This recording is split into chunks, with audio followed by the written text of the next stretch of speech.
Ischemic strokes happen when blood supply to an area in the brain is cut off. This can cause infarction and therefore motor impairment. Strokes have been ranked second on the list of leading causes of death in 2013, taking the lives of 6.5 million people.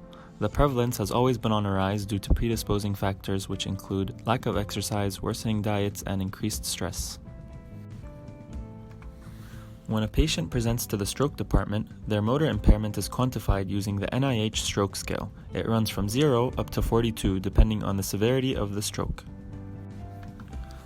CT scans are used as first line of imaging for stroke-suspected patients. They are cheaper and take up less time, making them more practical overall. However, MRIs are free of damaging radiation and are known to give deeper and more detailed imaging of tissue. CT and MRI images were visually compared and assessed with the help of radiological reports. These comparisons were made fair through filtering the records and taking only cases where the two images were taken 6 or less hours apart from one another with no medical intervention in between. These pictures are of the same patient and show the advantage that MRI brings to the table. This table displays the patient flow and how the eligibility criteria were applied. It also revealed that most of the patients in the database had mild strokes. 119 patients out of the database needed an MRI after their CT for further evaluation. This shows a dependence of CT on MRI for confirming diagnosis. CT and MRI were pushed to their limits in this test. This was done by assessing the effectiveness of the imaging methods when it comes to small strokes and transient ischemic attacks, or TIAs.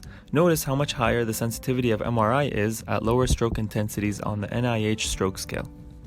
The study suggests that an NIH stroke scale score of 6 and below justifies an MRI as first line.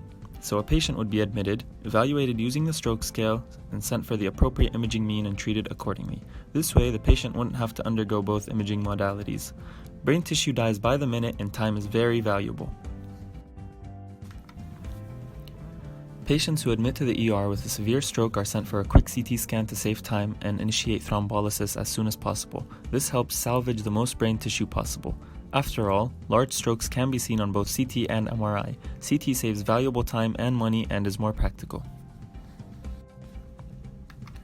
Carrying out a CT scan only for it to be negative, then doing an MRI is considered incorrect practice. MRI is significantly stronger than CT scans when it comes to pinning down the causation of the stroke and determining the most appropriate medical intervention. After all, a CT and an MRI take longer than just an MRI alone. This research project was conducted by Mohammed Al-Haidari, supervised by Dr. Dirk Krager. Thank you for listening.